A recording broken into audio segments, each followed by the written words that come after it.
Hello बच्चों, let's read the question. The question says ABCD is a rectangle formed by the points A -1 B -1, 4, C 5, 4 and D 5, 1.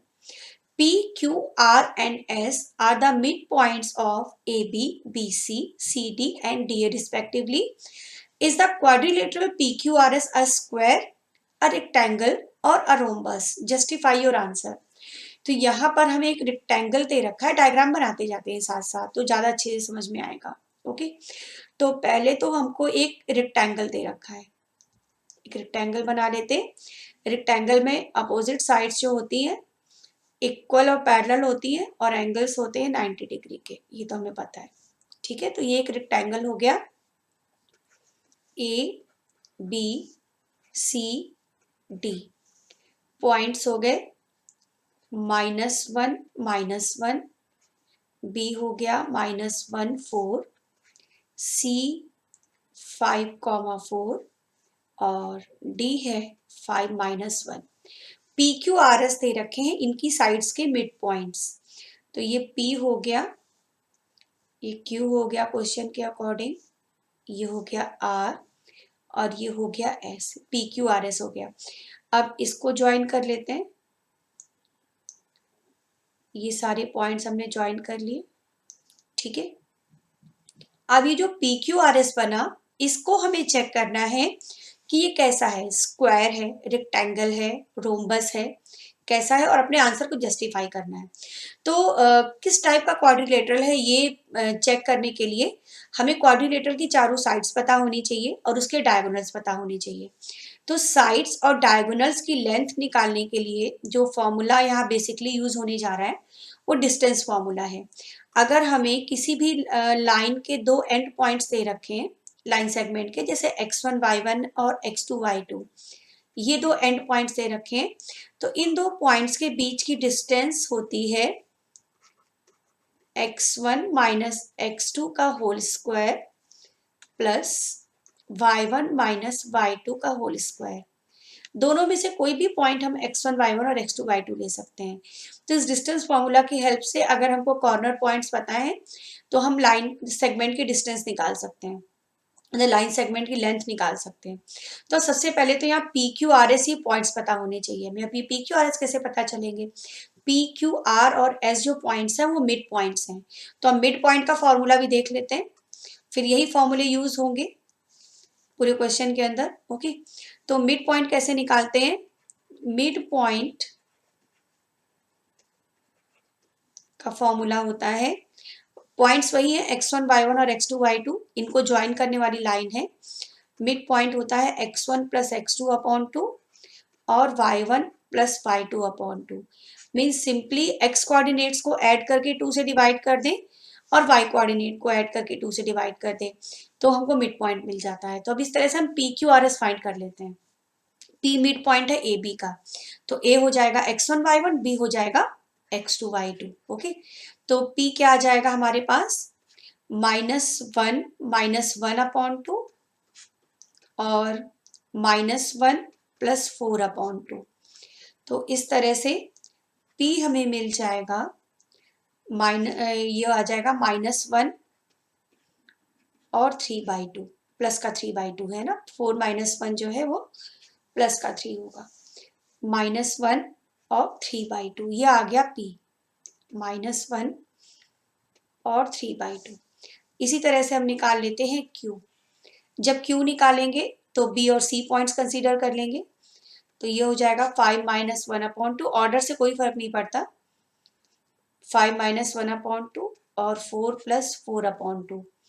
इसे जब हम solve करेंगे तो 5 - 1 हो जाएगा 4, 4 अपॉन 2 2 हो जाएगा और ये हो जाएगा 4. तो q हो गया 2, 4.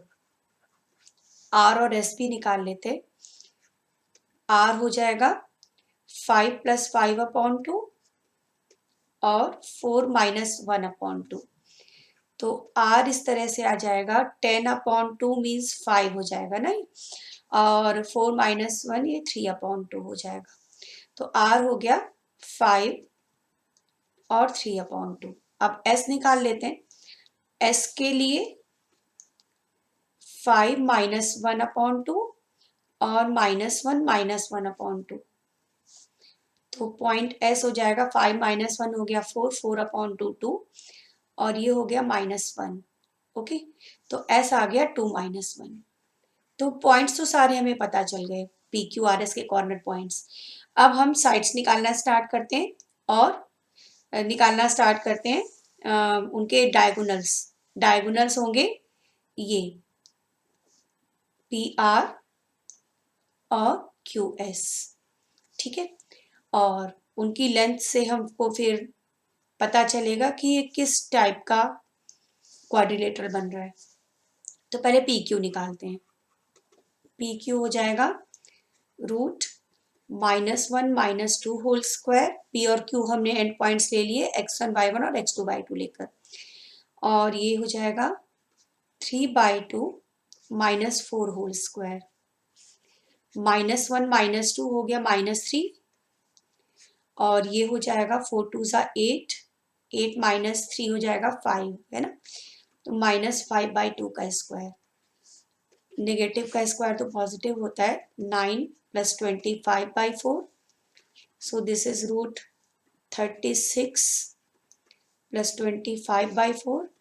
36 + 25 हो जाएगा रूट 61 और 4 का स्क्वायर रूट 2 होता है। तो ये पी क्यू निकल आया। अब पी क्यू के बाद निकाल लेते हैं Q R.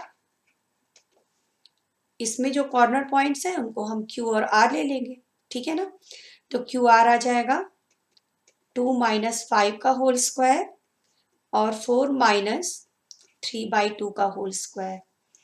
So this will be equal to 2 - 5 हो गया -3 और 4 2 ज़ा 8 -3, फिर से ये 5/2। देखिए वही डिजिट्स फिर से रिपीट हो गए ना।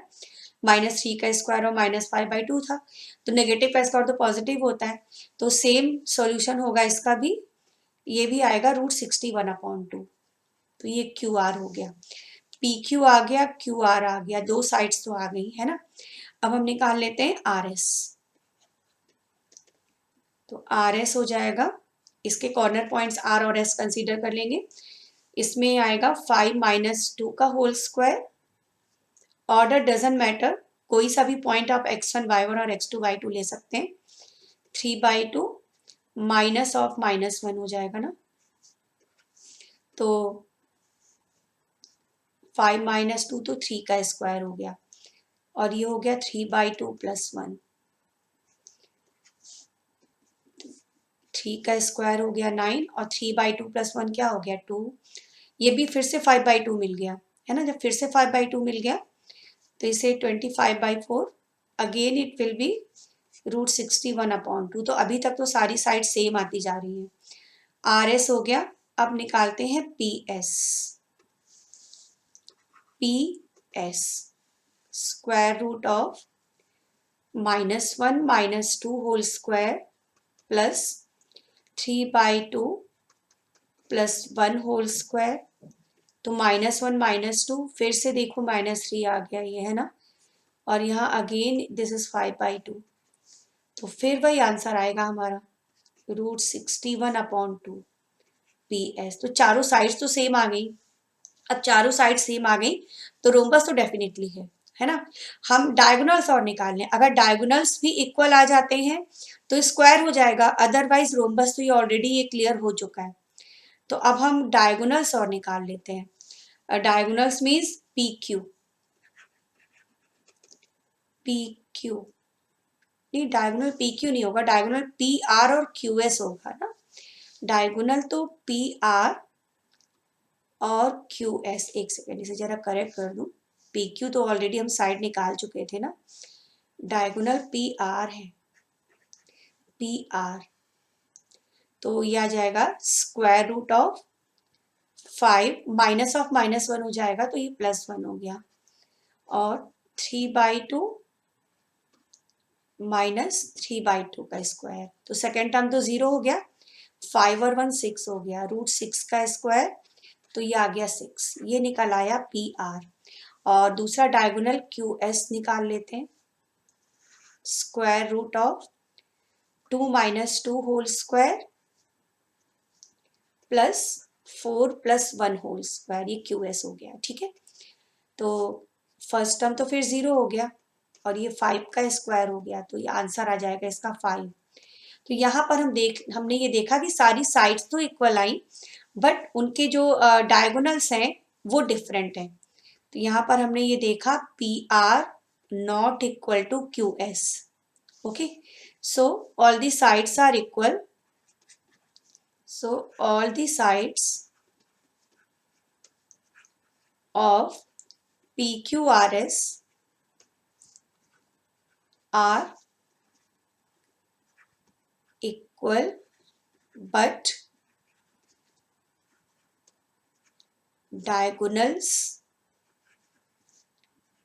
are not equal। तो ये क्या हो जाएगा, rhombus। So it is a rhombus। So it is a